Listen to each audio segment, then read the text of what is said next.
everyone, to the second night in our ongoing History of Social Justice series.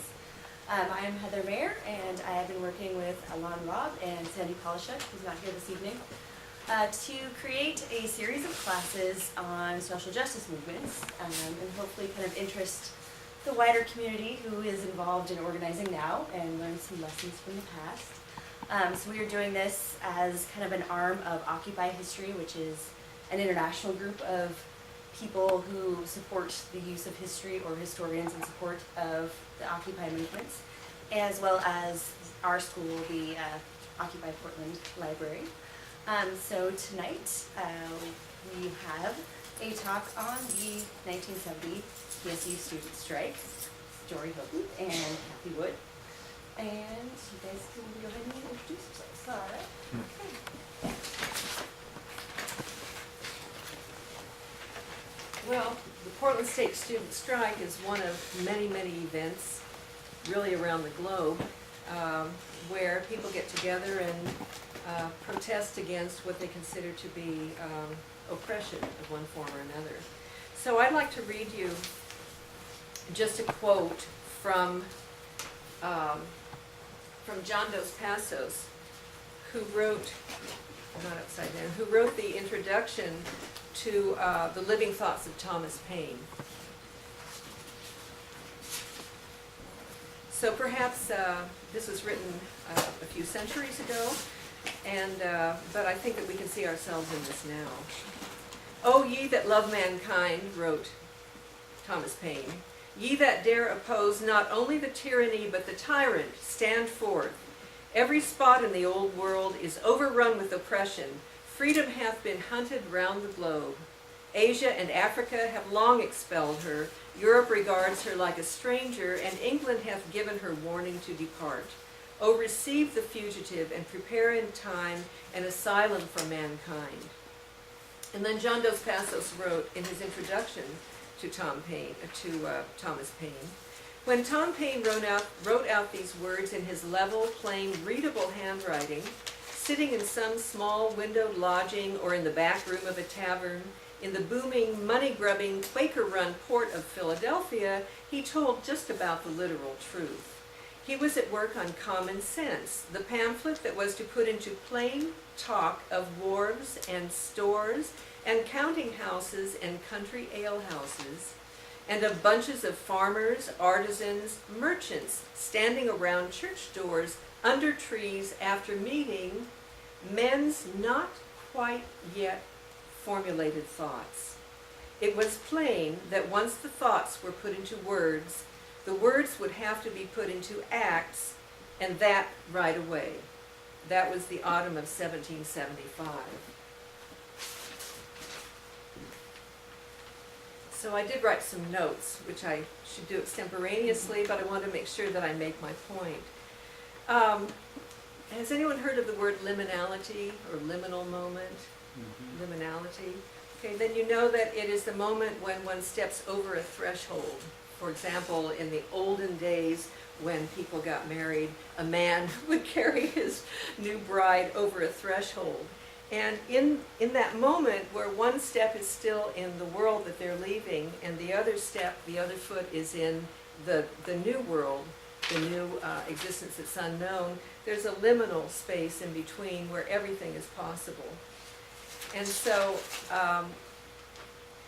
that's when business as usual is suspended and everything is possible. An example would be carnival, marriage I've already mentioned, and certainly protest events.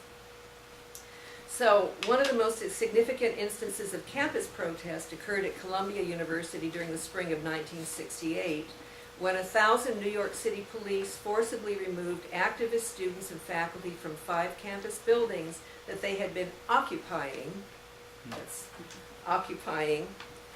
for 5 days and nights. The scene was violent, ending with the arrest of 700 students and the injury, mostly head injuries from batons, of over 200 students and faculty.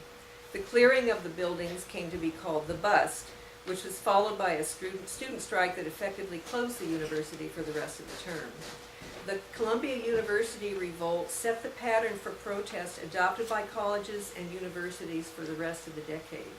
And the Portland State Student Strike, I can't say they directly adopted that Occupy strategy, but it certainly did happen in response to Kent State. I was one of those Columbia University students. Following yet another speech about the university's racist policies and compliance in the Vietnam War, I heard someone shout, "Let's do this!" And hundreds of students spontaneously rushed up the steps of the Greek columned Low Library that housed the president of Columbia and 4 other campus buildings to occupy them, it turned out, for 5 days and nights. This liminality moment, I literally saw my right foot take that step into the surge of people, and then I found myself standing in vigil at Low Library along with dozens of other students and faculty. So I became aware that I had left my comfortable student routine and now, along with the others, risked expulsion and or arrest, which, both of which might crush my hopes for a profession in the future. I was a child of the 40s and the 50s, and I was one of few women who were going to college to actually seek higher education and a profession. And I felt that, especially Columbia, being at Columbia, was a sort of guaranteeing my entree into, I wasn't sure what yet, but I knew I was going to be able to get there with this degree. Turned out that wasn't the case. After I graduated, every job that I applied for, I wanted to do editing at a publishing house, I wanted to work in a foreign trade firm. Every job that I applied for, they only wanted to know how many words a minute I could type. That was in 1970. But anyway, I was in New York City then. But right after Kent State, and I presume that this audience is familiar with Kent State, and if not, raise your hand and I can explain it, or Cathy can. 2 years after the Columbia occupation, Portland State University experienced its own Occupy moment following the tragic events at Kent State, and Cathy Wood can set the stage, as she was one of a cadre of activists at PSU who had been organizing nonviolent, creative, anti-war protest events long before the strike. So we're going to show actually 30-minute film, and I think it's compelling, and it's you will enjoy. If you come to this event, you're going to enjoy this film. I'd like Cathy to set it up, and here's one of the activists. I was not at Portland State. I just cast about for what to do my dissertation on some years ago, and I couldn't afford to go back to New York to do my dissertation there, and someone at U of O, where I was getting my Ph.D., said they thought something happened in Portland around the Vietnam era time. Why didn't I go up there and explore it? So I did, and along the way I met Cathy, and she will take it from here. Okay. Hello, I'm Cathy Wood, and back in 1970 I was a student going back to school at Portland State to get a master's in history. I already had a degree from Washington University in St. Louis, but I had a job that turned out to be not so good for me, and I decided to go back to school. Anyway, I was at Portland State. It was a very political time. The war was going on. It was getting worse and worse and worse. And so I started becoming active in anti-war politics, which is pretty low level there. I mean, we'd stand around with signs, and there wasn't much going on. And then one day I went down to the cafeteria, and all my friends were down there, and on the radio we heard about Kent State, which for the TV was that there was some demonstrations in Kent State University in Ohio, and the State National Guard there came in and shot people dead.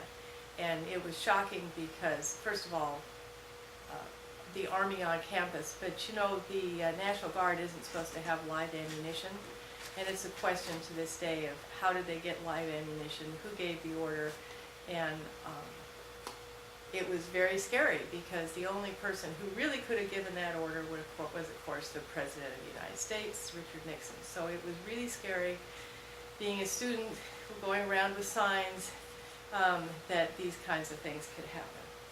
So the whole country pretty much erupted, especially colleges, and there was grief and fear and walking out all around the country.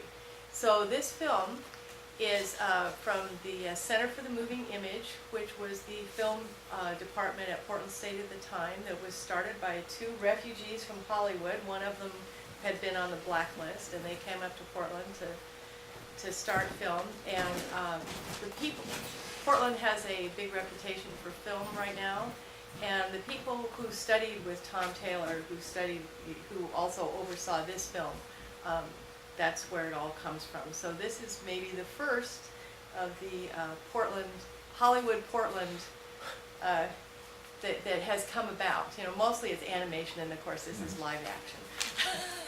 But it's a documentary, and the people who shot the film, they had, you know, it wasn't like now where you have a little teeny camera that has the microphone in it. These had giant 16mm cameras that you had to lug around on your shoulder, and there was sound equipment that was also big and heavy. And so they were just out shooting film when all this stuff started happening. So they thought, well, let's just shoot film of what's going on around us, and they made this documentary. So that's what it's about. And I haven't seen it for 20 years, so it's gonna be fun. It's called The Seventh Day.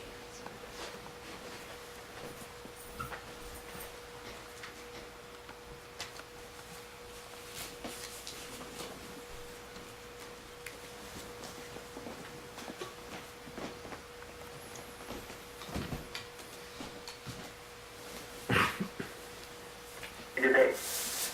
We disagree, sometimes violently.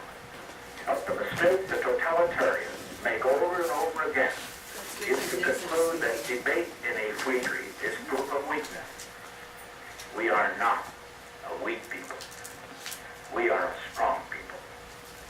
America has never been defeated. Can you hear it okay? In the proud 190-year history of this country.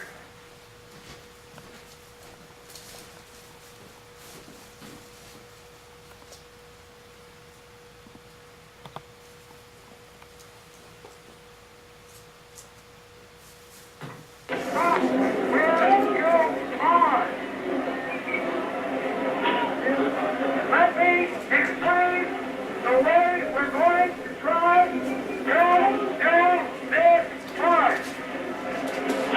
In the first ranks will be persons who were directly assaulted by the police. We wish to have the ministers of the churches of Portland. In the second rank, we want straight leadership. In the third rank, we want faculty in the fourth rank. And we want this to be a silent and grim statement. The march is beginning. Police car in front, lights flashing. Immediately behind, a large banner held across the road. Peace demonstrations mar American violence.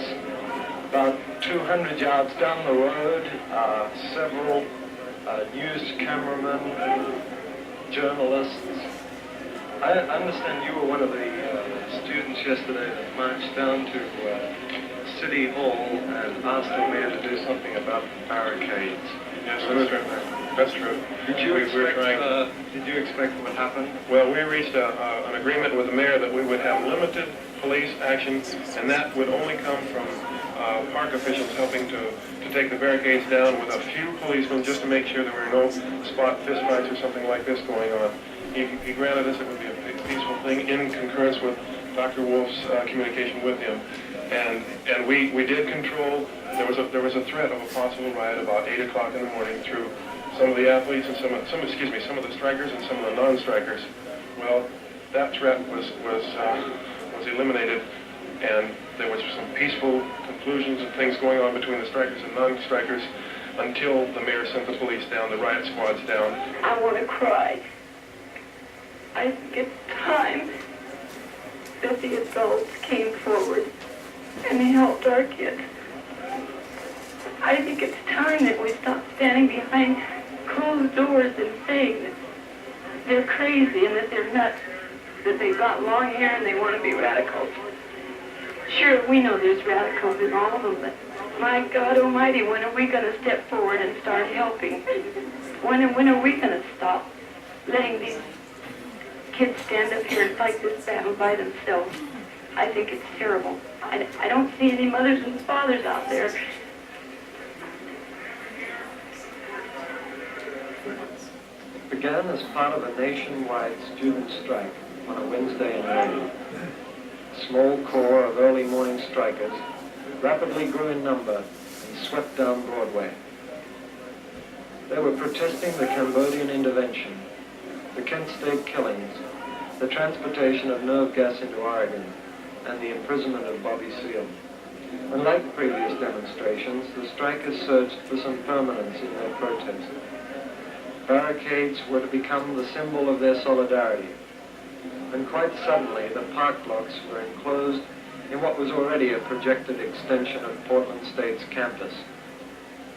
In the island that drew them together, strikers wondered in frustration what more they could do. There was bandstand rhetoric, factions formed, and projected actions were disputed. Some decided to liberate the student center and its services. It became the great cheeseburger ripoff, which released the underlying animosity between left and right-wing students. The first strike contact with the community began with a march to the induction center. While some passed out leaflets, others milled about the entrance, chanting, talking, and sometimes shouting at police. One girl threw herself forward and was roughly pushed away. While the bystanders stared, some in sympathy, many in disgust, one acted, indiscriminately spraying a liquid chemical in the face of a photographer.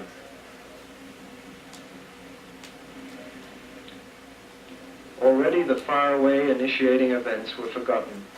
Portland had its own issues, and communication between strikers and the community was reduced to a purely symbolic level as an American flag was seized by the demonstrators and flown upside down.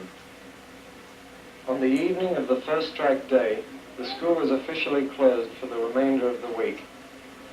The suspicion, anger, and mistrust had begun, and there were still 6 days before a sense of unity was to emerge at Portland State University. We are now approaching the town hall. Large crowds standing on the pavements. Excuse me, sir, what is your reaction to this? Well, from the actions, this particular demonstration, I would say that I would much rather they went this way than other things I've seen in the past. What did you think about the violence yesterday? I just think it's unfortunate all the way around. I mean, there's who's the cause, who's to blame. I think it's the times, really. What about you? How do you feel? I don't like it one bit. Not one bit. I just think that violence is a ridiculous way to do away with anything. These kids don't know what they're doing or what they're thinking. I'm not for war. I'm completely for peace. But I don't think that these kids know anything about anything.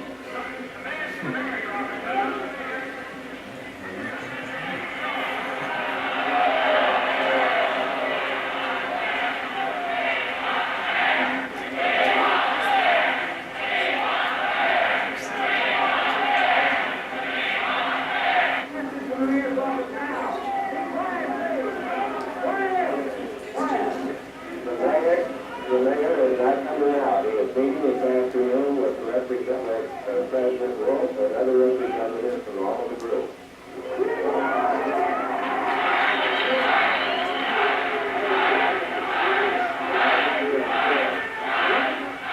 John, what have you been doing in the last week?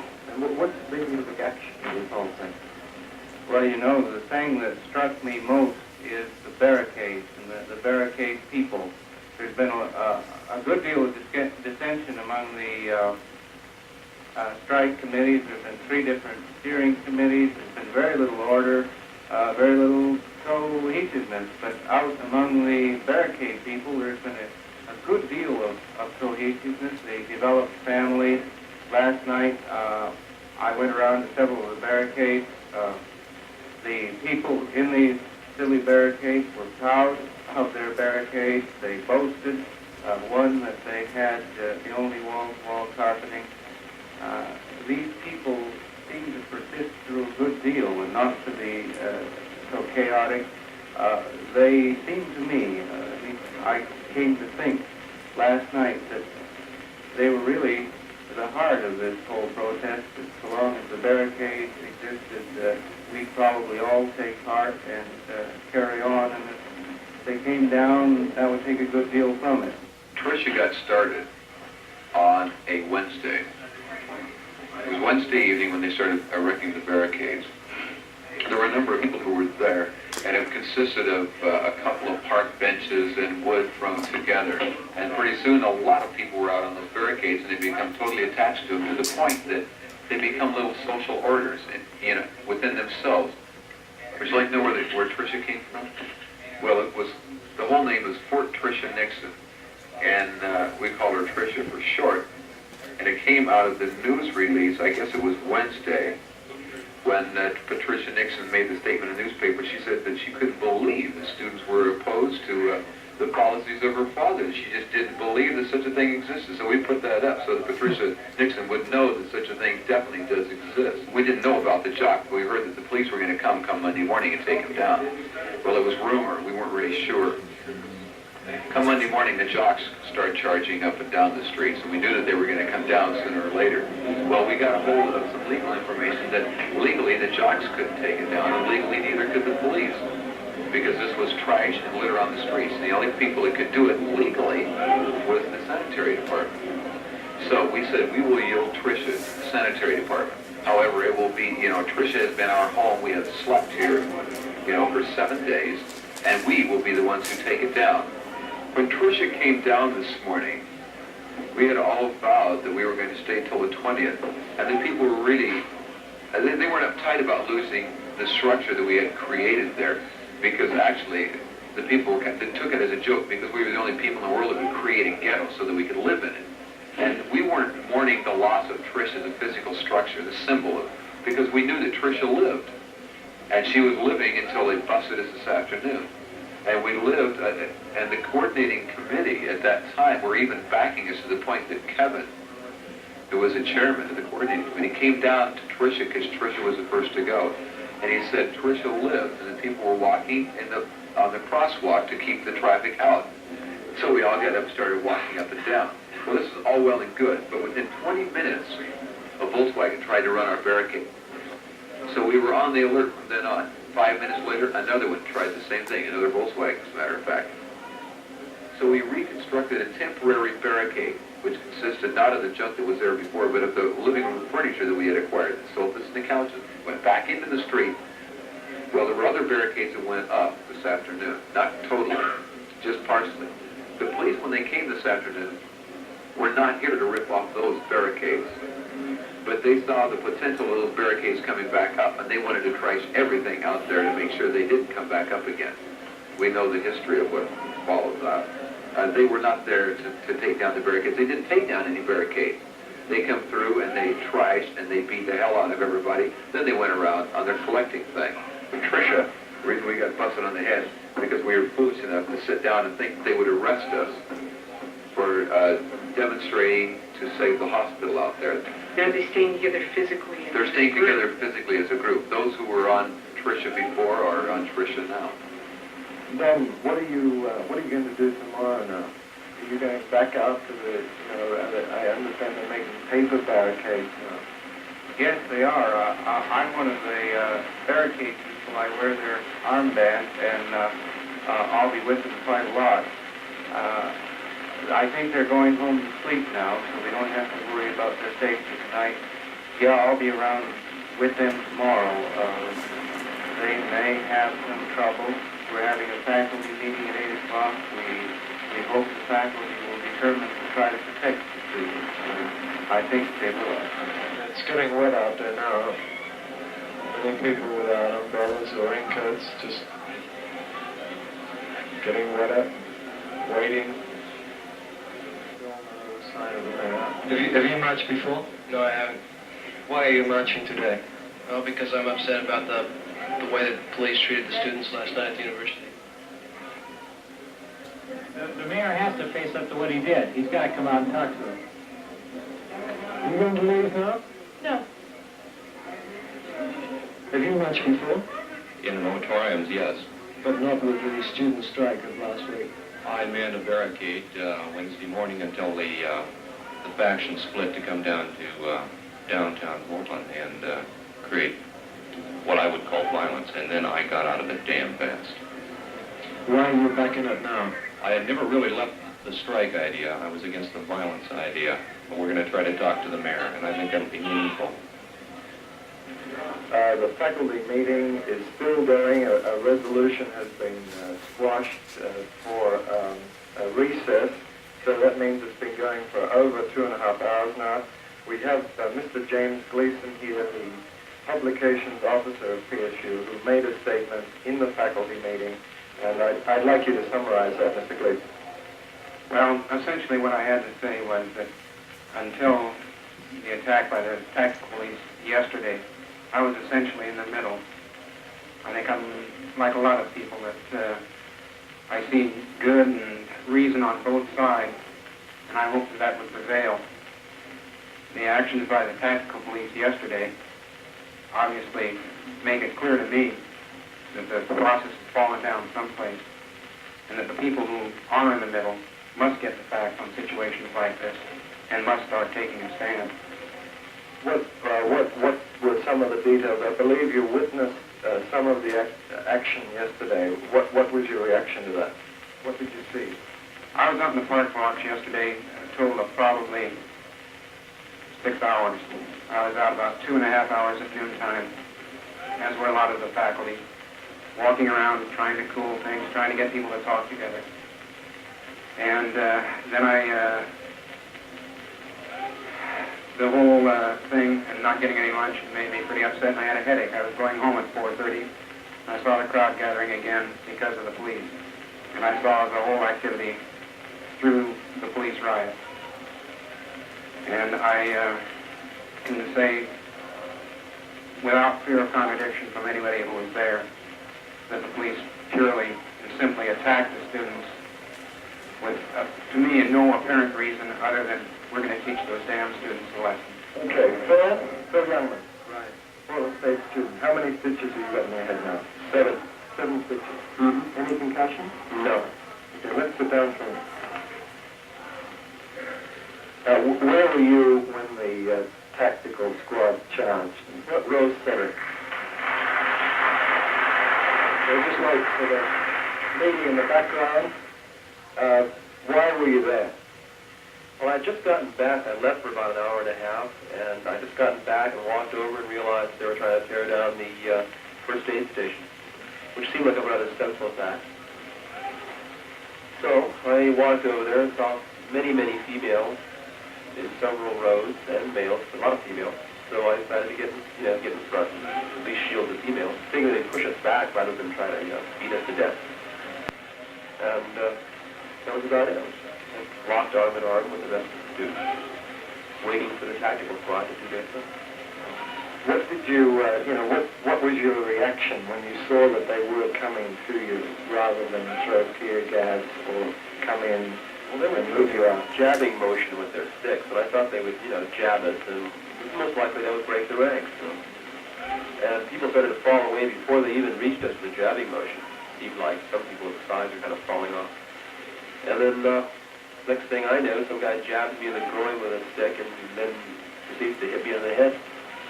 And by this time, we'd all let go of each other's arms. Pay attention. I'm James Stephen Clay, Lieutenant of the Portland Police Department. I now hereby command you all to disperse. Those that do not disperse will be considered under arrest.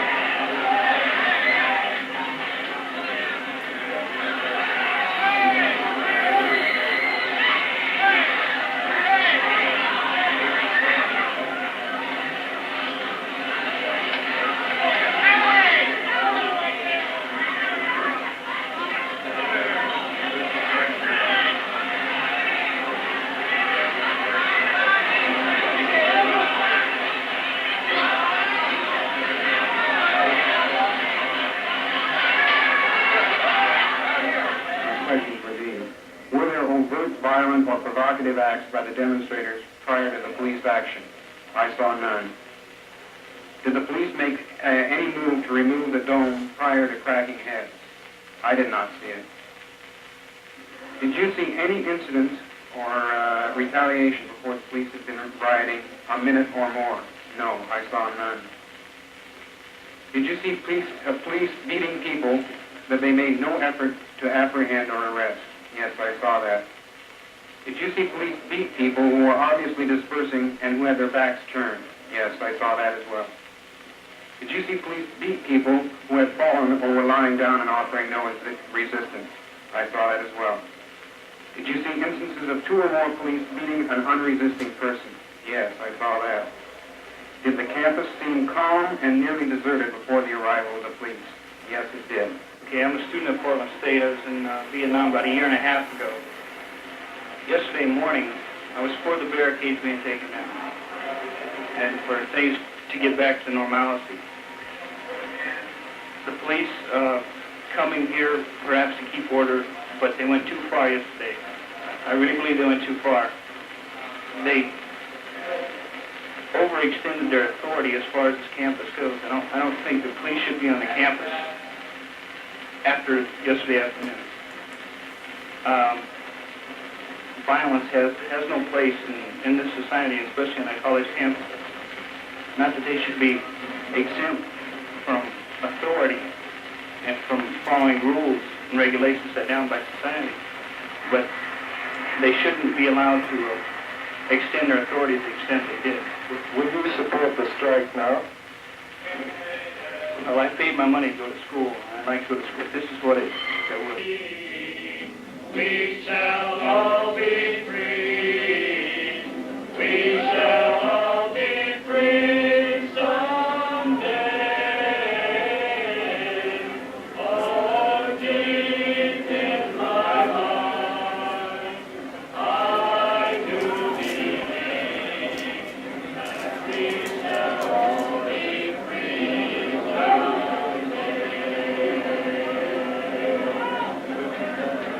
We shall overcome. We shall overcome. We shall overcome someday. Oh, deep in my heart, I do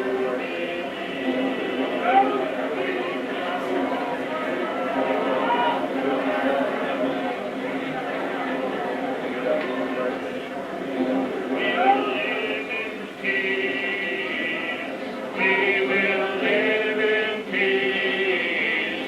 We will live in peace someday. Oh, deep in my heart, I do believe that we shall live in peace someday. It is now about 10:30 at night. Less than 6 hours ago, about 24 students were hospitalized after being clapped down while resisting police attempts to clear the park blocks of the first aid tent after allowing the barricades to be dismantled. Present Smith Memorial Center, we're in the ballroom, is now filled with many student group meetings deciding what to do next. There's still an atmosphere of shock and disbelief as stories are told and retold about the day's activities. At first it was believed one student suffered a broken neck, now denied, as about 100 police swept the park blocks in a concerted attempt to end a week of protest and confusion at Portland State University in the wake of the Kent State tragedy. Joe Uris, a graduate student of the Department of Sociology, has been present throughout the week. Joe, can you summarize the week's activity and tell us what the present state is? With the discovery of the Kent State massacre, an effort was made to organize a student strike on this campus. It was partially successful. There were marches and essentially nonviolent activities, including the building of barricades. There were all these events around this campus. On Thursday night, there was a party held here that some people didn't like, several other kinds of little minor incidents. But all in all, throughout all of the events through the weekend, there was no violence on the part of any of the students. I'm just saying that so that people, I don't know if they're going to believe me or not, but so that people can understand how bizarre and stupid the actions of the Portland police were, except in one context. The police, as I don't know if you're going to be telling or showing that, the police swept in. They had the wind at their backs, which meant they could have used tear gas easily. I want to emphasize that they could have used tear gas. They had that alternative anytime they wanted it. What they chose to do is wade in with a tactical squad, which they haven't been able to really use in this town yet. And they got a chance to use it and show everybody how strong it is. And I think that was a very major motivation in the police part of the action. Now, as to what it's done just the opposite of what they could have possibly intended by it. It is the single most powerfully unifying force among a population of people who have interests as diverse as people who are totally off campus, probably even drug-free, to people who are on very heavy political trips, to people who are just regular straight students, to people who are what were previously the enemy, the jocks. And what it's done is it's unified everybody, brought them all together into one camp, and right now, as far as I can see, this strike is going to be a hell of a success all over the nation. I can sort of predict that if they continue this kind of repressive tactic in America, there may be those who will enjoy it, and those who will think that it works, but it will either lead to the death of this republic entirely through repression, or it will lead to the most important and significant kinds of social change. It unifies it. So I think there's going to be two factions that are going to split now. One, some people are going to go for the barricade thing, and some people are going to say, well, let's go back to the community. Let's canvass the city block by block. Now, depending upon where your head is and what you'd really like to do, if you think it's constructive and you think it's positive, then do your thing. Do you have any reaction to the march today? Well, I think it's a bunch of horse shit. For me, I think these guys are a bunch of kooks. I think they should run them all out. I think they'd get a lot further if they clean themselves up and look like clean Americans rather than dirty young men. I'm so disgusted, no. I want nothing to do with it. I thought it was high time that law and order came to Portland. I have no use for it. I used to have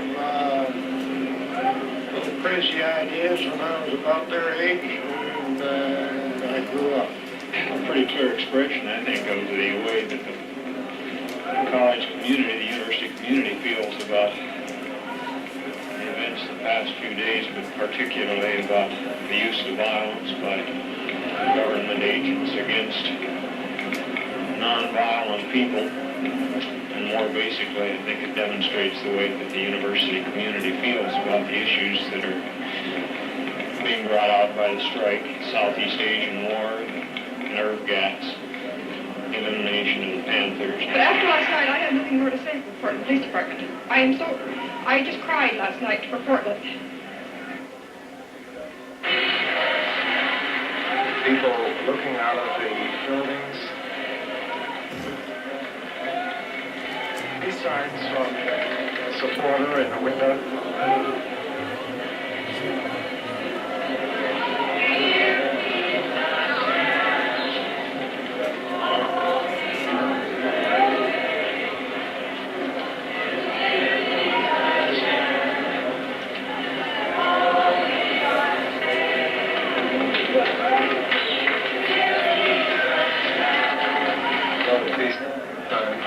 One of the windows. I think they should be out of this business. I think this is more shrunken Ivancy's doing anybody else's. And unfortunately, I think there should be more people out here with them. But those come back to students. What would stop you from joining them if you feel this way? Nothing stops me. Why do you think I'm walking up here? Oh, you are going to join them now? Yeah. Have you marched before? You joined have you marched before? But not with the strike this week? No, not at all. The reason I'm joining at this particular time is after what happened yesterday, I can't take it anymore. There was no call for it. Peaceful disobedience should be met in a peaceful way. They didn't have to bust heads. Are you employed in the community? Are you, yes, I am. So you are giving up work now? Yes, at this moment I am.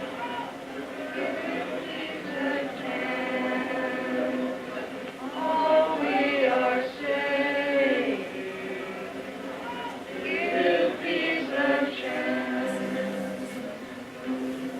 All we are saying, give peace a chance. All we are saying.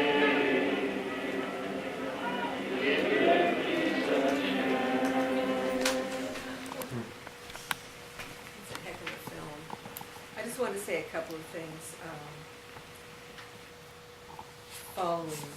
Following the violence at PSU, a grand jury found that the police had rioted, and it was found all over the country with events like this on campuses, in the streets.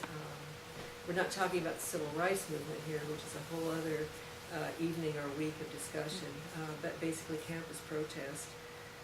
It was happening all across the nation when young people took to the streets nonviolently to protest the war and other issues. But as a result of the grand jury, Portland created the national model for community policing, which stands today. So the reason I would argue that we didn't have an Oakland here with the Occupy movement is because Portland has set that model, and this is 40 years ago now, for community policing. It's imperfect. Not every police person is prone to the nonviolence and communication, but we do have that in Portland. And in writing my dissertation on the PSU strike, I interviewed over 100 people. I asked each of them, the question that I came to was what led them to do what they did at the moment that they got involved in, at the violent moment at the tent. And each of them had a story. I would spend maybe 2 hours with folks, and they go back to the childhood or times in their life where their values were set, and then somebody would articulate, someone would say something in the midst of all of the confrontation that would resonate with them, and they would have the opportunity to take that step and join a public protest. I think it's interesting that I spoke to Lieutenant Brulé, who was, I believe, the TAC squad leader who might have been on the Bullhorn. He was the leader of the tactical squad who had the batons, who did the beating of the kids. And I asked him, what led you at that moment to be where you were and to do what you did? And he was able to tell me how he came to be where he was, what led him to, I think he skirted the issue of actually calling for the TAC squad to go in and start beating people. And I'm not sure that he actually had done that. But he said, well, he was a World War II veteran, and when he and his high school buddies got out of World War II, those who survived it, they were looking around for some kind of public service to do because that's how they were raised. There are a lot of Catholics, I'm not sure about Brulé, but a lot of Catholics in Portland, and they're raised on the social justice issues model. So he joined the police force after World War II, and this is many years later, and that's how he came to be where he was. And what he wanted to do was for things to, the status quo to remain, and for things to get quiet and the order to be maintained. And I'm not, there's no excuse there for the behavior, but at least in discussion and talking with him, I learned what led him to do what he did at the time. That communication was very useful. Lester Lamb, who's now a chiropractor here in Portland, was a PSU student. He was the captain of Fort Tricia Nixon. And I interviewed Lester, and he told me that during the strike, he was listening to all the issues. He, because of his background and his beliefs, was anti-war, against the war, but had never done anything about it, had never been in a march, never been in a demonstration, and had never even taken a public speaking class, much less ever done a public speech. And he suddenly found himself so enraged and so at sea about what to do about Kent State and about the incursion into Cambodia, the Nixon doctrine for the war, is that there was a stage that had been erected around Smith Center for impromptu speeches, and Lester Lamb said he suddenly found himself standing on the stage with a microphone in his hand, which is a foreign object to him, saying, "People are dying, let's shut this motherfucker down."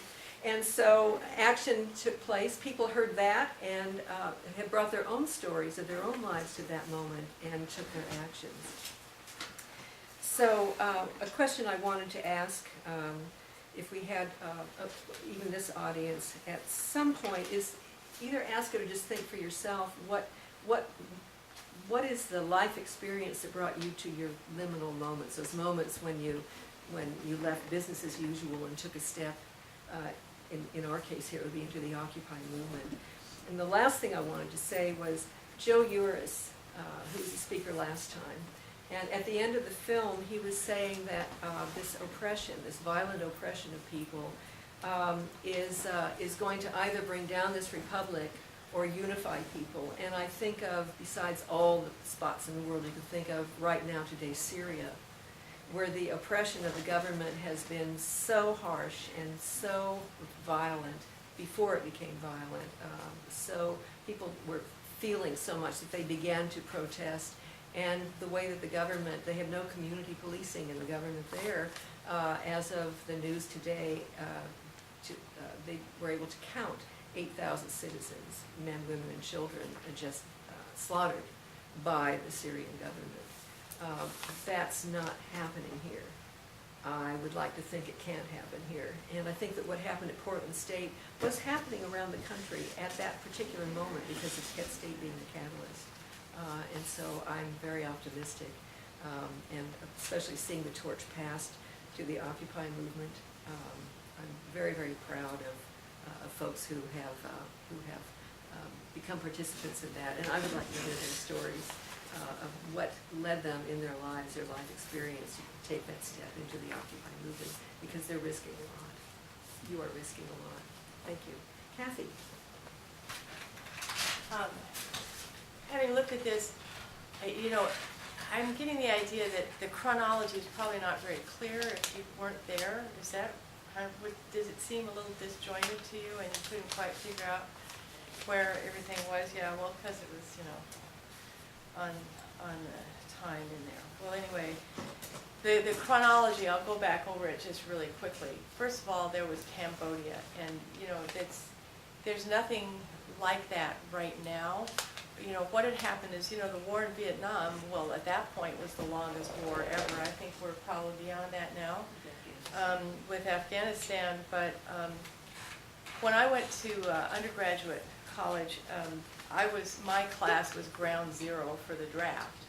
And so everybody just spent their time thinking, well, am I going to get drafted? I better stay in school, or I'm not going to. And if it's not you, it's a friend of yours out there. And there was a lot of organizing. And when Richard Nixon was elected with a secret plan to end the war, and he was the peace candidate, believe it or not, because people were so irritated with Lyndon Johnson, who refused to do what he was supposed to do. And then all the organizing just kind of fell apart for a few years. And then Nixon started sending more and more. He started expanding the war by leaps and bounds. And so then it started more organizing against it. And the importance of Cambodia is that we weren't supposed to be in Vietnam, but we really weren't supposed to be in Cambodia. This was beyond illegal of what was already going on. And besides, it was scarier because you go into Cambodia, then it's getting closer to China, all that stuff. It was terrifying. And plus, it just seemed like this war was just going to explode, and it was going to drag out, everybody in our whole generation was going to be pulled into this in some way. So that's why the Cambodia thing was so important. That's why Kent State, there were so many people out there protesting at Kent State, and you can see here there was a lot of people at Portland State. But also to say that, I've thought about this a lot, that one reason that there was so much organization and so much protest was that there had been a lot of work going on before that. There was civil rights things, but also, GI coffee houses.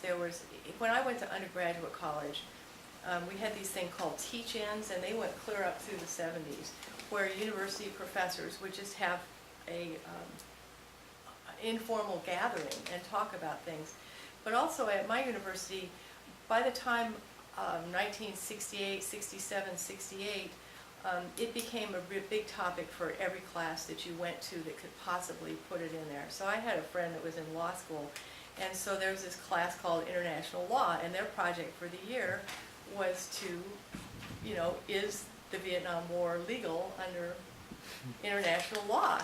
And at that point, they didn't know their kids, and they went through all the stuff, and of course, yeah, it was wildly illegal. So there's all kinds of people just on the basis of thinking and argument, became against it that before weren't. And I had another class, it was called Chinese History, Modern Chinese History, and we had a guest speaker one day who was a professor of Japanese history, and he had a little chronology of Japan starting World War II and all the different things, and he would say something that Japan would do, and then he would turn around to class and say, does that sound familiar? And it was just all about Vietnam, actually, even though it was theoretically about that.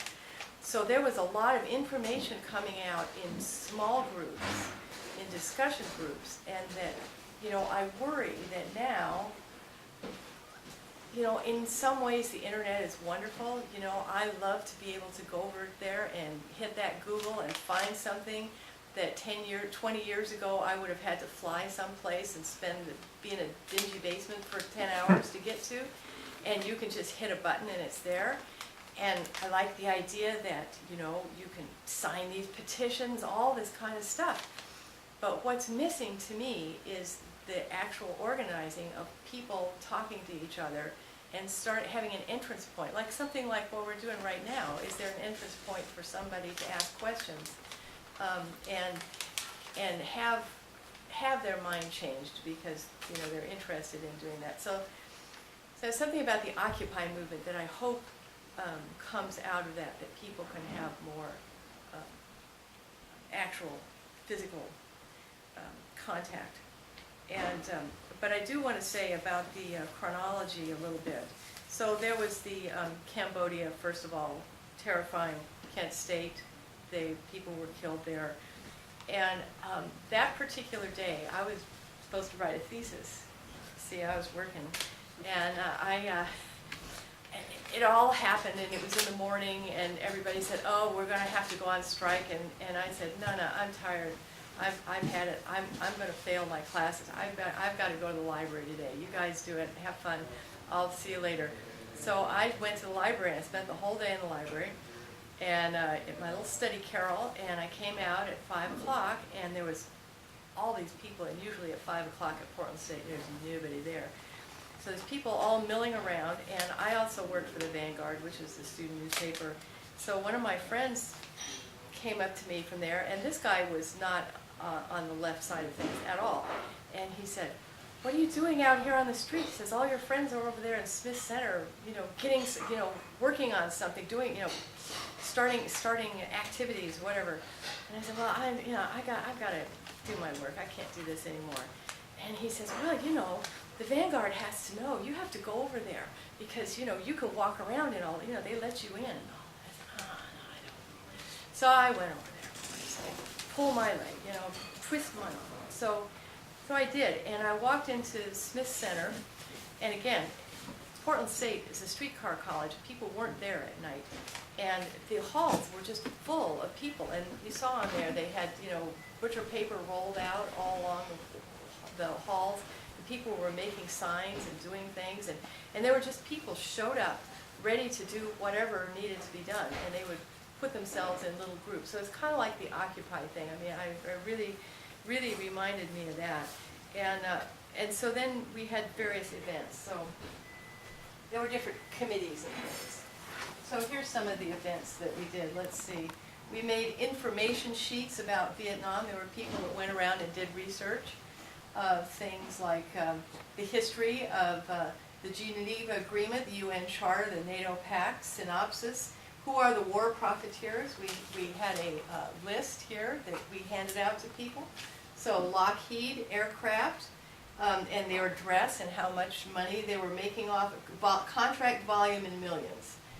Olin Corporation, Grumman, Textron, Bendix, a lot of these places don't exist anymore. Pan American World Airways, it's making a lot of money on the Vietnam War. Kaiser, Mobil Oil, Standard Oil, all that. And then, let's see, we went around, this is the nerve gas, and how it got to nerve gas. So this is from the underground newspaper, I'll hold it still here, sorry, called the Willamette Bridge. Now, every town in those days had their own underground newspaper, and it was printed on paper. And so the nerve gas came from one of the people going to Portland State was named Mike Shepard, and he had been in Vietnam. He had signed up for the Army right after he graduated from high school in 1964. And he and his buddy were going to be tough guys. And so they went and they joined the Green Berets. So they went down to wherever you train for Green Berets. And they had this exercise that they were doing where you take this stick and you run it into something straw, and anyway you yell, kill, kill, kill, like this. So he and his friend, they were good Catholic boys, they were products of Catholic schools, and they decided, well, they can't do that. They were going to fight for freedom. What's that have to do with yelling, kill, kill, kill, and hitting a dummy? So they went to their sergeant or whatever, and they said, gosh, you know, we made a mistake here. We wanted to fight for freedom, not kill whoever. And after, I'm sure the guy must have laughed. And he said, well, you know, there's nothing you can do about it now, boys. You know, you're in here. And they said, well, we don't want to kill anybody. So they ended up, so he said, well, there is one thing you can do. You can be a medic. So he and his friend became Green Beret medics, which, if you know anything about Vietnam, that was the most dangerous job in all of Vietnam War, because they went out when people were shooting and dragged people who were injured back away from where the shooting was. So, so anyway, when he was my friend Mike Shepard, so he was interested in nerve gas because he was shot in the leg, and he was in the hospital and rest and recuperation, whatever. So they gave him light duty. And so his light duty was guarding a nerve gas depot in the Philippines. And so they explained to him how deadly nerve gas was, and they gave him these, you know, shot of the stuff. If you get a whiff of nerve gas, you have to shoot this atropine, whatever, within 2 seconds or you die. So he found out, so he came back to school, Portland State, and he found out that this nerve gas was going to be shipped from someplace outside of the country, and it was going to go by train through the middle of Portland over to the Umatilla Army Depot, where they actually destroyed the last of it this last year. It's stored there.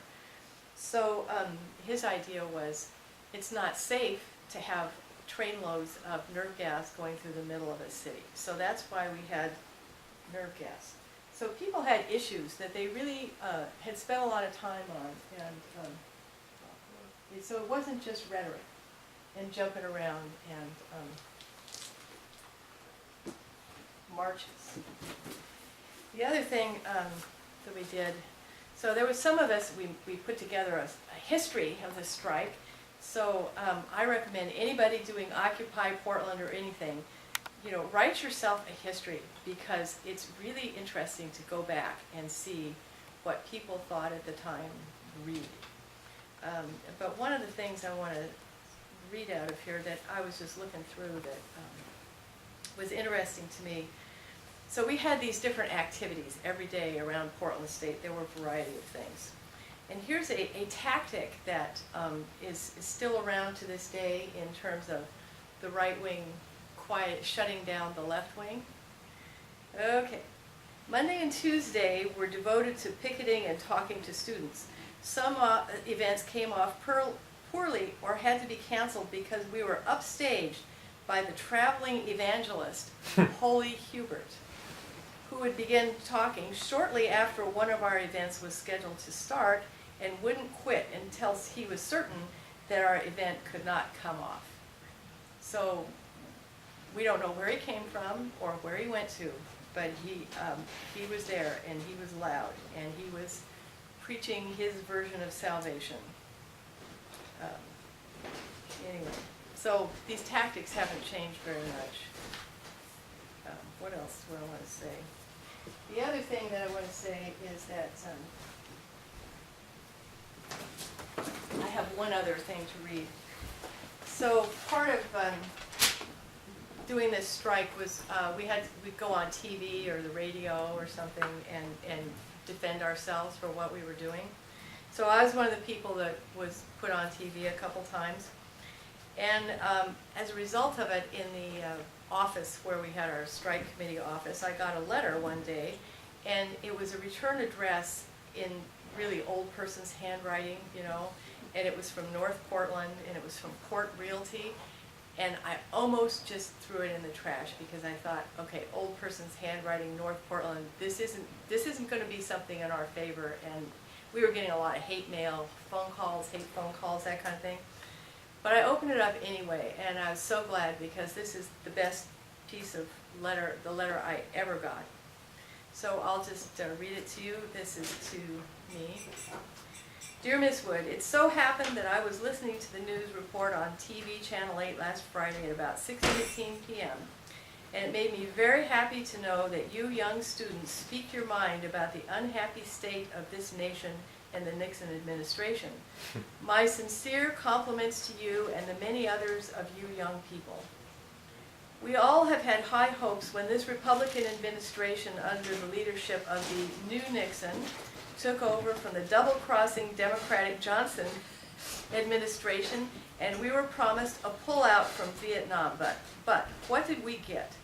An escalation of this inhuman war into Cambodia and Laos. I did not trust the old Nixon at the time he was running for president the first time, and I've been very happy when he lost. This time he came back and promised us, the people, that he is no longer the old Nixon, that he has learned his lesson during the years of traveling around the world, and he has returned as the new Nixon. What a disappointment to all of us, and especially to those parents, husbands, brothers, and sisters of the close to 50,000 dead in Vietnam. Yes, I feel with them. And here's the best part. I am a veteran of World War I. Yes, I also have been a student when the draft ordered me to serve my time from 1912 to 1950 in the German cavalry. And out of the 3 years, it became a stretch of close to 9 years. Yes, I returned alive.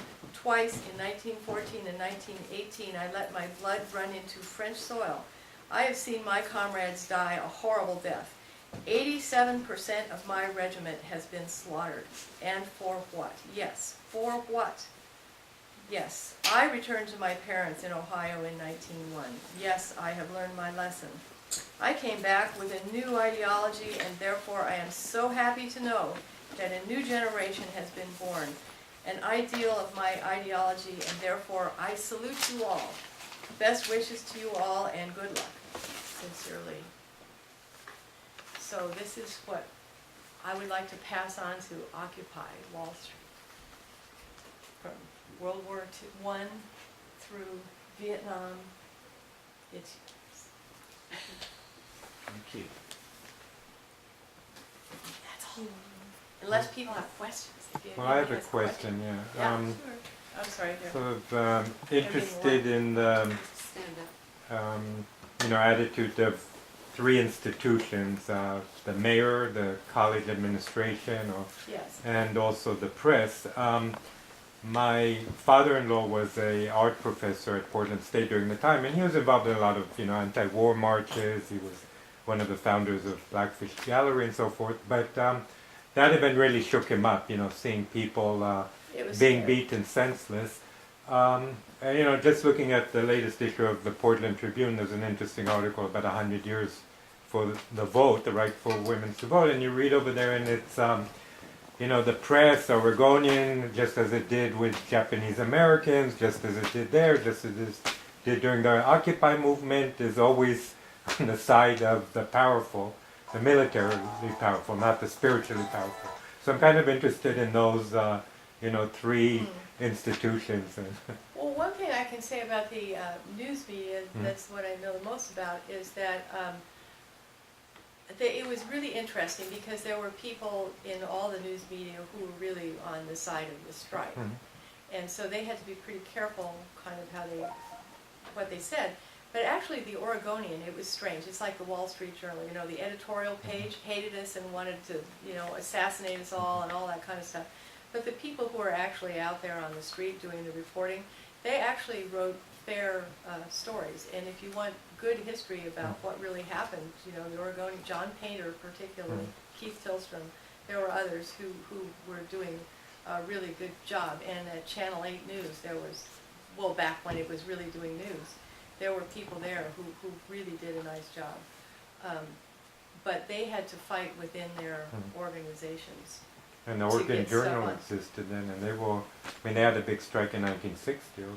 Yeah, I mean, and these were the people, it was after the strike had purged a lot of people there, so these people were younger at the time. So, but on the news too. Now, the strike, you saw the footage there, you know, the police coming in and doing this stuff. Okay, so after it was over, everybody found a television and watched because we wanted to see what was on there, and so two of the news stations played it pretty much as it happened. But Channel 2, what they did, they don't. It's not in this film, but after it was all over, there was a group of students walking down the park blocks, you know, going towards downtown, and they came to a group of police who were standing. They were just standing there, and so the students came up and, you know, going Sieg Heil, Sieg Heil, Sieg Heil, and they started throwing rocks at the police, stuff like that.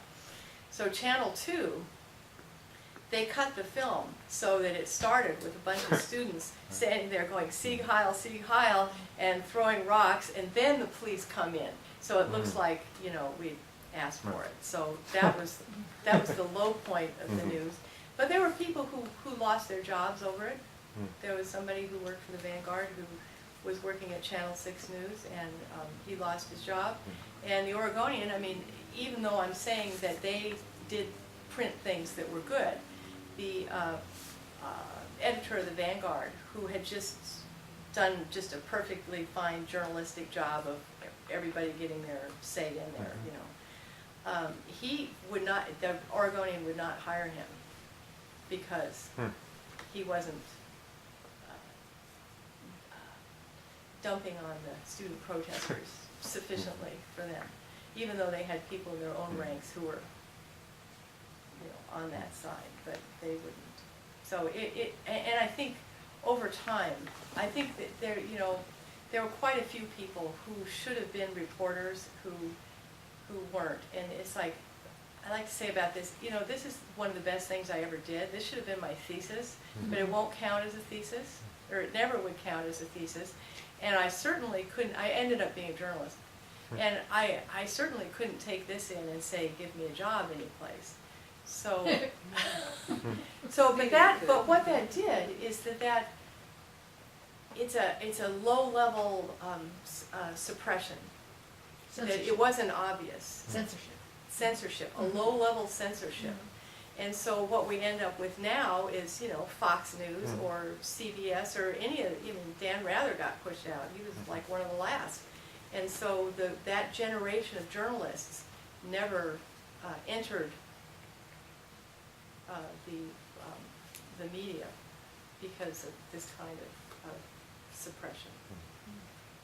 So that, I mean, that's what the one I know about. Well, that would be a wonderful, I mean, now with a zillion, you know, zines and magazines, it would be great if you could reproduce that and sell it at Reading Frenzy or through the Occupy movement I or have something. some in my attic. Okay. No, make it again, you know. Oh yeah, some, Reading Frenzy. I'll take some over there. Oh, yeah. I mean, yeah. Seemed like it's it would be good to entertaining, have. yeah. Well, and it's important to know history because otherwise, you know, you feel so alone if you don't know that other people have been there before. I think for people now. You're asking also about the administration and the faculty senate and so forth. Yeah, well, I do know from interviewing President Wolf that he, like a student protest and the city coming in with police and suppressing the protest was something pretty new. First of all, after World War II, there were only so many colleges in the United States, and they were mostly elite young men who were going there. World War II ended, and there was a GI Bill. A lot of young men went to college. Community colleges opened, and I used to know the statistic between 1960 and 1970, how many hundreds and hundreds of colleges and universities were created during that time. And so you had an administration in universities that were clueless about what was going on, you know, what their role was in terms of student protest. At Columbia, when I was there, if a student did something that a teacher or the deans didn't like, you would go to the dean's office and you would get suspended or expelled. One person would tell you whether you're in or out. Well, at Columbia, part of the protest there was that I say we, I should give credit to I wasn't a leader there, I was a participant. But one of the issues of protest was amnesty for students who had been expelled or suspended for political activity because they believed that they did not park their constitutional rights of assembly and free speech when they walked into the gates of Columbia University. And so now, of course, students all over the country know that they have constitutional rights and they can protest. And I mean, there's some limits. You can't yell fire in a school auditorium, that kind of thing. But those were issues that were very, very hot and very new in the beginning, in the mid-60s and late 60s. And so President Wolf, I think, really was trying to figure it out. He was unpopular from the time he came to Portland. He was kind of an elite. He spoke with a rather elegant voice. He was not. But that was the rumor. Yeah, I know it was, and he knew it was. But I talked to his wife off the cuff and spent a week with them, so I kind of know. I think I kind of know a little bit. But the point is that he was, by the city fathers and the establishment in Portland, he was pretty unpopular. It was like he came in on his white horse and was going to elegantize this provincial little old Portland, and so he was not a popular man. But during the strike, he made an effort to rap. He used the term, it's like rap with the kids, and he said it's like Romney now.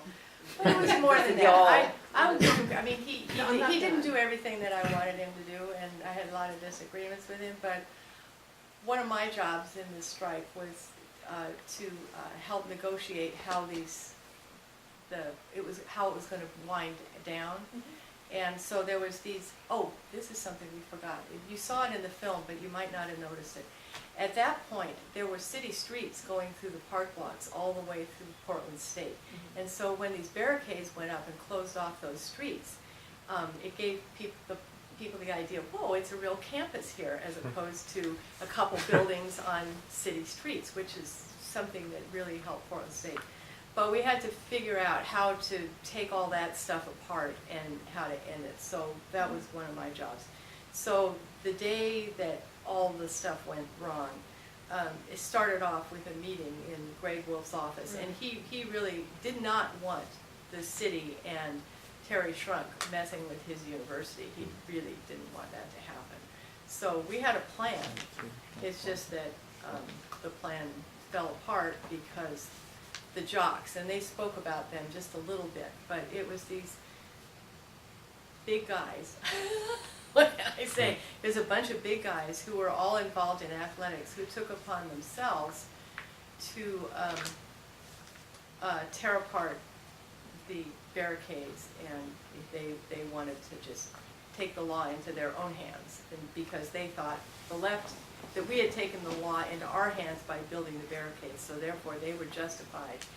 And there was a nasty thing in the morning where they were on one side of a barricade and the strikers were on the other, and they were both pulling at both sides, and it was right outside of Greg Wolf's office, and it was really scary. But anyway, so that's for Greg Wolf, but he was pulled along by events. But the faculty senate, I mean. I just wanted to say one more thing about Greg Wolf. During that negotiation with the city, Terry Shrunk in his office refused to answer his calls. Greg Wolf was calling, and there were some students there too, I'm glad you'll confirm it. Greg was in his office calling Mayor Shrunk to say, leave us alone, we're doing fine, there's no problem here, we're working things out on our own. And Shrunk refused to take the calls. And so, and again, that has something to do with the lack of respect for Greg Wolf in the establishment of Portland at that time. So that was one thing. One other thing about Lieutenant, it was Captain Reiter, R-E-I-T-E-R, he was a Portland policeman. You saw in the film that there was with a regular policeman's hat on, not a tax squad person, who walked toward a police car and got in, and then you saw the top of the car. That was Lieutenant Reiter being relieved of duty because he refused to carry out the order in removing the kids from the tent. He refused, and so he was relieved of duty. So, and that was long before, before the grand jury and all of that. So, again, and I interviewed all these folks and found out their stories, what led you, and he started out, well, when I was a kid, and this is what I believe.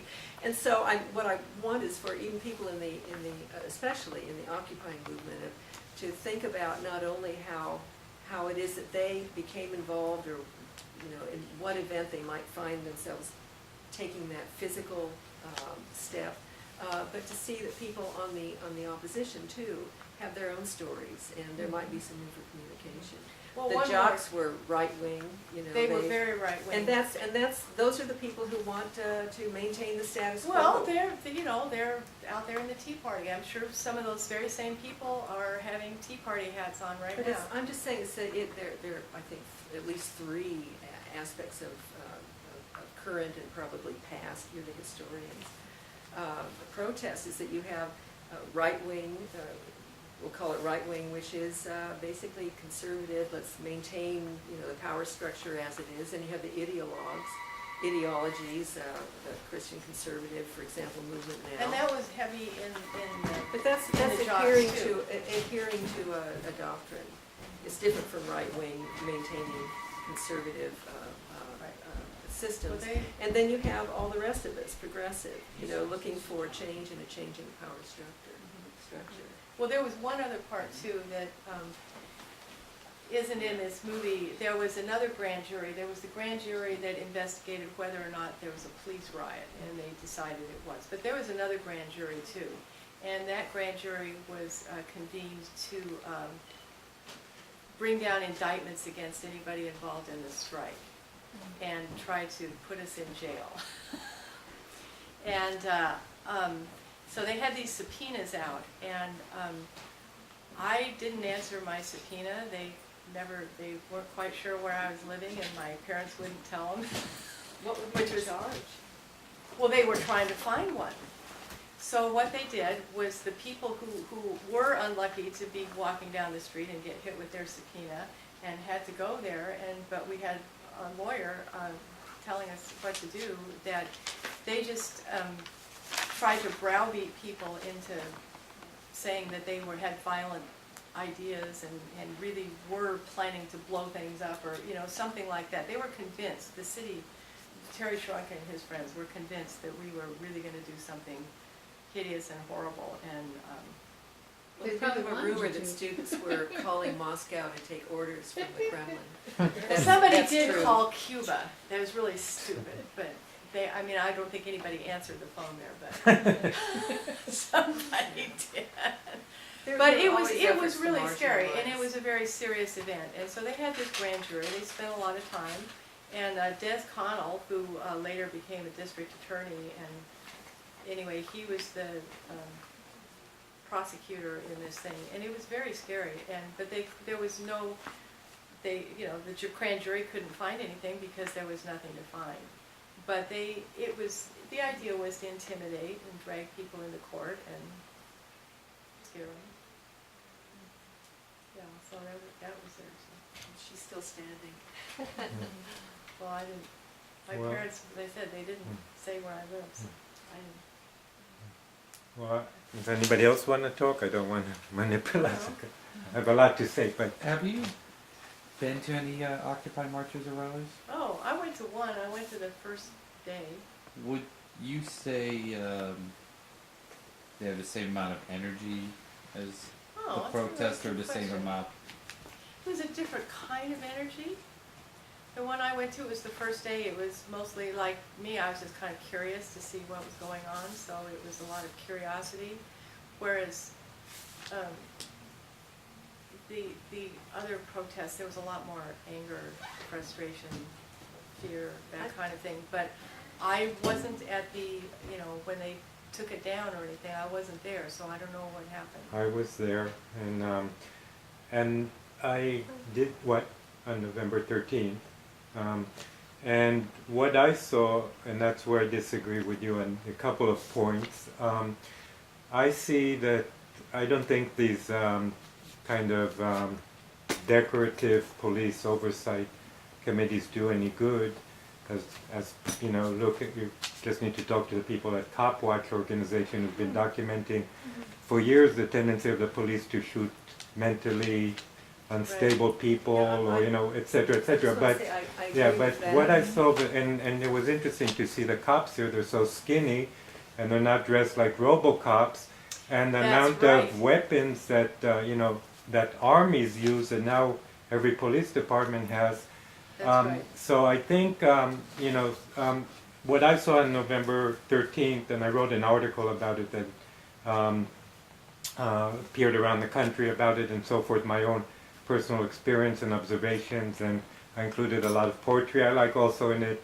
But is that, and that's why I wish there would be more people here tonight. My reading of history tells me that the police, and I don't just blame the police, and I recognize they're human beings like everyone else, but the police, the business interests, the political interests, never give, like Frederick Douglass said, you know, 100 years ago, the abolitionists, they never give to any demand unless you push, unless you demand. And what I see in Portland is we have this facade of a liberal city, but yet there are so many people without homes, there's so many homeless people, there's so many people without insurance. To me, that's violence. So when you say, you know, we're not killing thousands of people in cities here like in Syria, that's true, but the thousands who are dying because they don't have insurance, that's to me violence. And especially it's violence when we spend all that money, and it doesn't matter if the name of the commander-in-chief is Obama or Bush or whatever. We spend trillions for wars, and thousands of people all over the world are dying. And I would say also that having an empire, that is a form of major violence, you know. And every time we're pushing a little bit in this country, during the Occupy movement, they were very violent. The mayor of Portland got on his, you know, call with 17 other mayors and the Homeland Security people. November 13, they kept threatening, you know, we're gonna, the horses kept coming forward, we're gonna use chemical agents. They didn't, but then the next day they beat people, they tear gas them, not to mention Oakland and so forth and so on. So I'm optimistic, and I've been involved in these kind of activities since I was 14, in Israel where I'm from, and in England, and in America. I'm optimistic, but I also think that so many people are extremely naive about thinking that, you know, if we just sang these songs, everything will be fine. And you look at the suffragettes, and or any kind of social action, it required a lot of dedication and hard work, and unfortunately people being killed and arrested, and you know, and so forth. Well, that kind of leads off. I mean, that there was more organization behind this, because the student strike wasn't the end of political activity in Portland that summer. It was actually, it was kind of a tangent, because the real activity was planning for Richard Nixon. So we found out at February, March or something that Richard Nixon was going to come to the American Legion Convention in Portland in end of July, or August. And so Nixon, of course, had the, what the moral majority, secret majority. That's it. He had the secret majority that he was the silent majority. That's it. The silent majority. He was always talking about the silent majority that was on his side, and that's why he was doing everything. So he was going to have this big photo op in Portland, where he was going to be in this motorcade going down Broadway with people throwing ribbons at him, and all the you know, Legionnaires marching down the street. And so we were sitting there in Sandy Kosikoff's house, as a matter of fact, and somebody said, you know, this can't happen. We can't have this happen. So we started thinking in our little teeny group, well, what are we going to do about this? And so we came up with a name pretty quickly. So this was Kevin Mulligan, who unfortunately isn't in this life anymore. But he was really good at this kind of thing, and we were saying, well, we want something fun, kind of yippy, you know, not too serious. So we said, oh, People's Army. Nah, too serious, People's Army. Then somebody said, oh, well, it's like, you know, Boy Scouts. Jamboree, that's it. People's Army Jamboree. Yeah, that was it. So we got that, and we were able to do it because someone, I'm not sure who, knew somebody who was the heiress to a potato chip fortune. And so she had some money lying around, and she put up $10,000. That was a lot of money in 1970. And that paid for several people to not have to work full-time at other jobs in order to get this thing organized. So we had, and our idea was to have kind of a fair. We wanted it to be, well, this is how naive we were. We were going to have it in Washington Park. And we were going to have people from all up and down the West Coast were going to come to a fair in Washington Park where we talked about social justice issues, and we would have, like, you know, farmers market. We were going to have little booths, you know, and you could have your tie-dye here, and you could have your, how to nonviolent protest over here, and you know, all whatever kind of cool groups that, you know, wanted to come.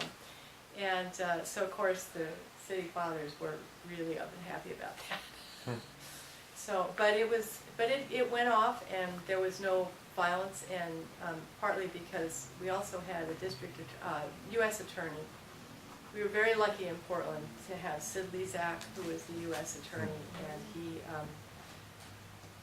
had been appointed by Kennedy, and Sid Lezak made friends with everybody that he ever met. And so he protected us from Nixon. So, but Nixon at the end decided not to come because he saw that, or his people saw that there really were going to be a whole lot of kids coming to Portland, and we really were going to have a big march. And they gave us a space out in Delta Park that nobody went to, as far as I can tell, but we did, and we spent a lot of time on security. This is the other thing I wanted to say, is that for the Occupy people, whoever is out here listening to it, you know, security is really, really, really important. And don't ever forget it, because the FBI really is watching you. And, do you mean security at rallies, like?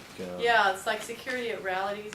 So, like for the People's Army Jamboree, like for the big march. Securities and guarding yourself. Guarding yourself, problems. all of it. Okay.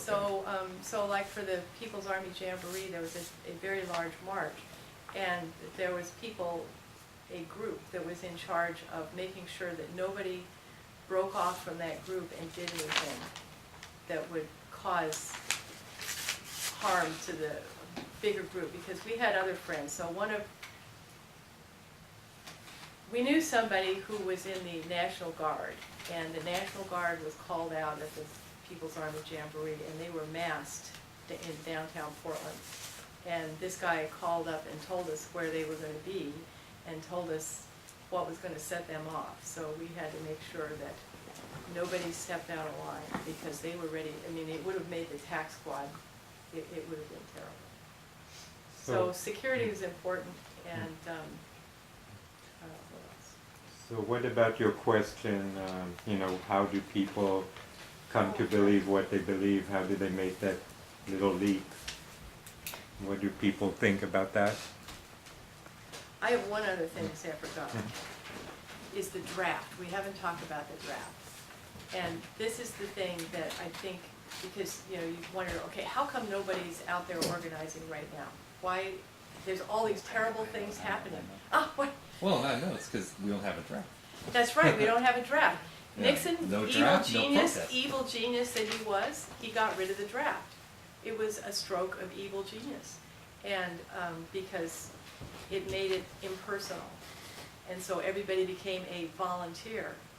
And so now we have the hideous situation that we have now, where, well, this person, you know, these people are being destroyed. Oh, I didn't want to. Go ahead. It's just, you know, what I was going to say was I'm going to be 30 this month, and what's, you know, the crime that's going to happen for us is that hopefully we take care of our veterans, because, you know, after Vietnam, a lot of the problems happened.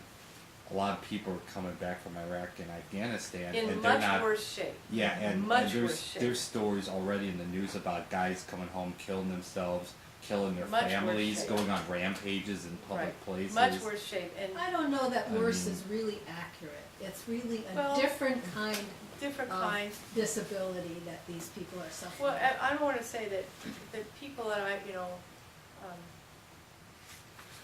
What's this, the problem is... War hurts everybody, yeah. but these people seem to be more destroyed. Well, it's I just, don't know if you could be more destroyed or less destroyed. I'm saying it's like we don't put any money into the VA system, into the mental health Right, system yeah. for these guys. No. We just, you put them in a war zone for 4 years where they're shot at every day and they're ducking every day and they're Right. killing every day, and then they bring them back home and they're like, go walk Right. down the street and go But do there that are anymore. some, Iraq Yeah. veterans against the war and Afghanistan veterans against the war. And back at the start, they did a winter soldier thing, just like the Vietnam veterans did, where people, do you know about winter Mhm. soldier? Sure. So there was one event, but it was quite a long time ago. So I don't know if the internet soaks up people's energy, or I don't know why it's so quiet except for Occupy. I mean, it's very encouraging that that happened, but maybe there's kinds of group discussions going around that aren't obvious. I don't know. Vets for Peace are there for every demonstration in this Mhm. community. They just don't talk about it a lot. They're there. They're there. They just don't get publicity.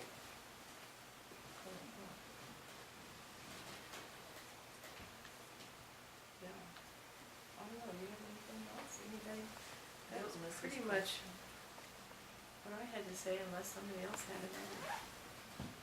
I had one small question. With all the information you're collecting, are you writing a book or doing something with all your info? Slowly, because this event's, what Cathy mentioned, the People's Army Jamboree was really a significant event that summer in terms of Vietnam protests. I think that after Kent State and the outburst, the spasm of violence and protest on campuses, besides the fact that people break off for the summer if they're students, and most of the movement,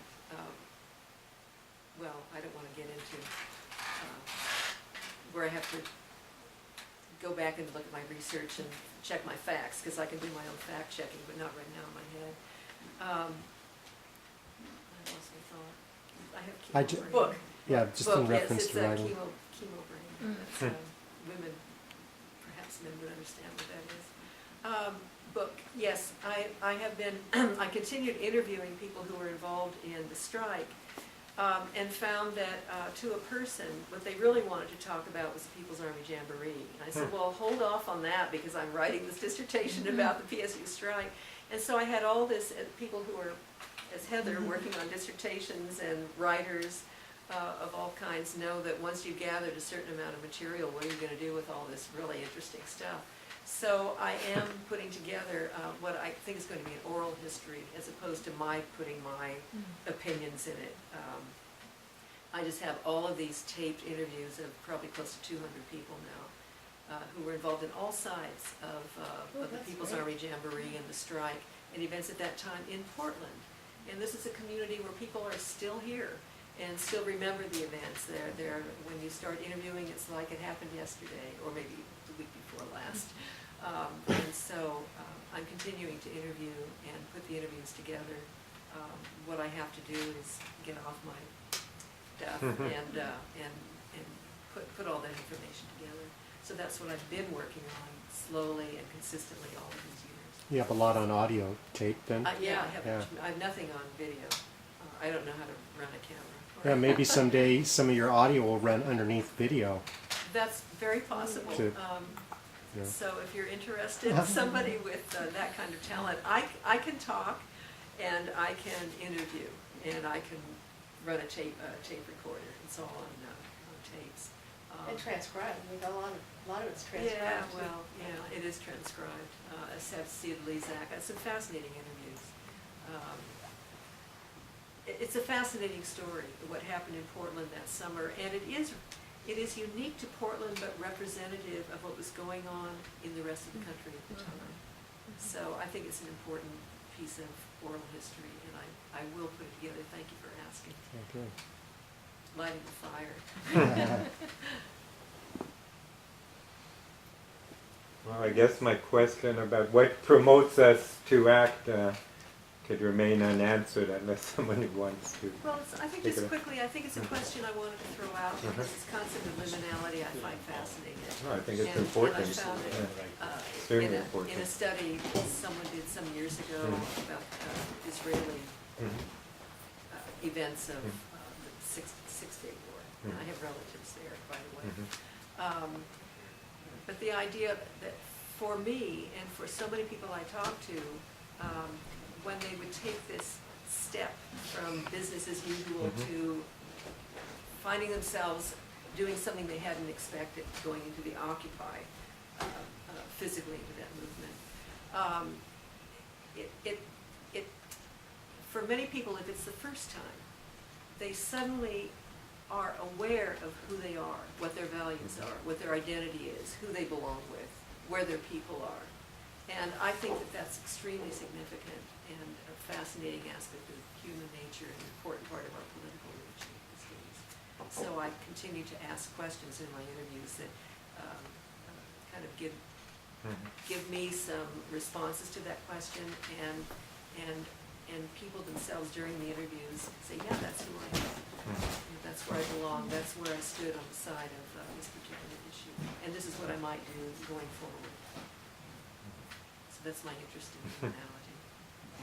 No, I think it's extremely important and interesting to find out why people act the way they do, and especially, when you read about extreme situations. I mean, people during the Rwandan Holocaust or the Jewish Holocaust, Gypsy, Communist Holocaust of World War II, or the gulags, why some people provide, hide somebody else or provide them with the last piece of bread, and others steal the last piece of bread. There's a book. I saw this guy on Amy Goodman the other day. There's a new book about whistleblowers. Yeah. But I went to order it, and the distributor's all out, so I guess everybody loves it. Yeah, I think sometimes I will watch the news or hear stories and think, what was that person thinking? And the further question is, how is it that they are thinking so? What is the background? What's so obvious to them that's not so obvious to everybody else? How can one behave that way outside of severe brain damage and mental illness? Well, I was brought up in a house where we were taught to question, the political structure, because my dad didn't like the government, and also coming from a religious family and studying the Bible a lot, it was emphasized not all the, racist and sexist laws, but actually the prophets called for justice. I mean, they're anarchists or socialists or communists, and that was emphasized. And then I could think of specific events in my life that I've had that really sort of, made me aware of other people. But that was the basic that I grew up, was to question, and also to see that you're part. I mean, I was told, for example, by my grandfather, who was an Orthodox rabbi, that the first humans were humans, of the earth and of life. They were not Jews, they were not Muslims, they were not French.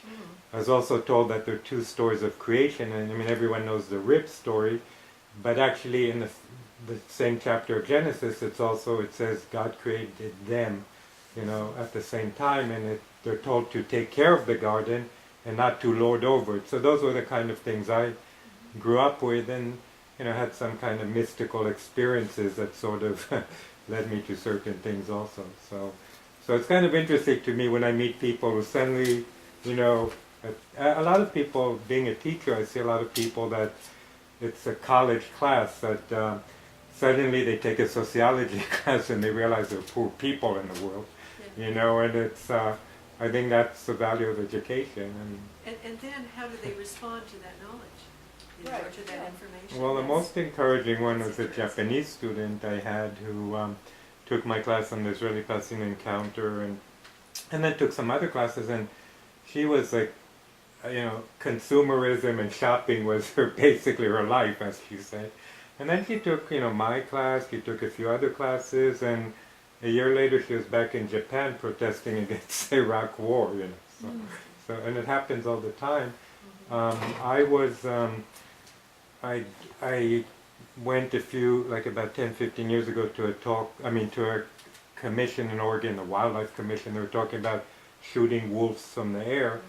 And, the commission is basically businessmen and ranchers and so forth.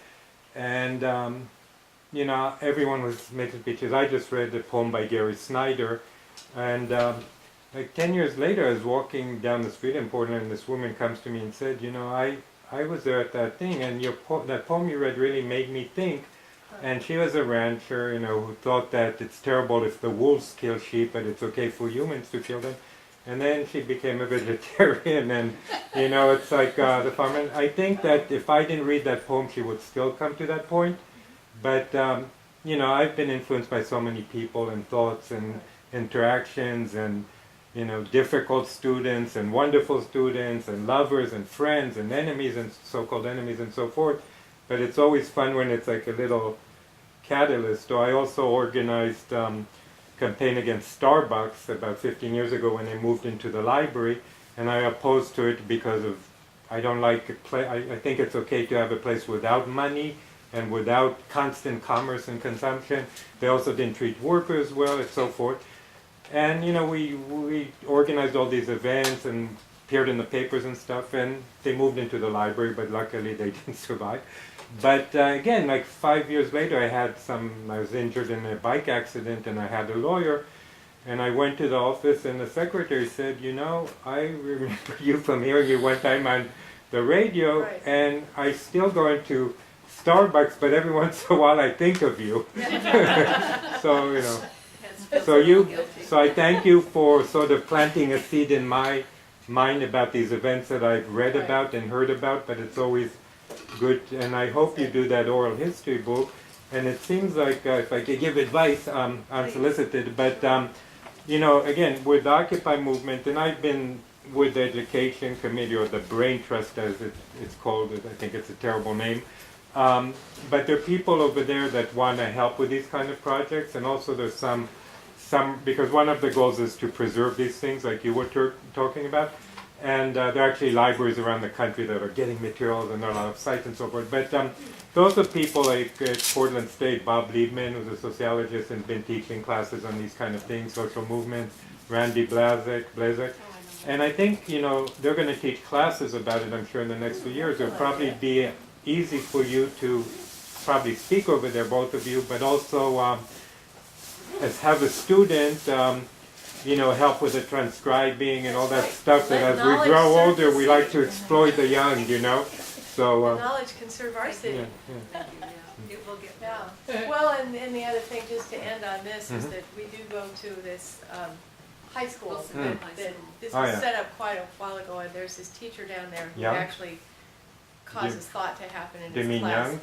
Yeah, Young so, now? Yeah, he's a friend of mine. Yeah. Kevin Gway is his name, this guy. Okay. Anyway, so in the part of the class is every student, their assignment is to, you know, have a question, and so they all have to ask questions.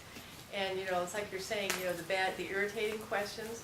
But sometimes the irritating question really makes you think and come up with a better answer than the softball questions. But but there's people out there that are doing this in their own way. So I don't know someday we'll run into some of these kids. We can't that had ideas. Well, you've all been very kind. Thank you. Well, this is very fun.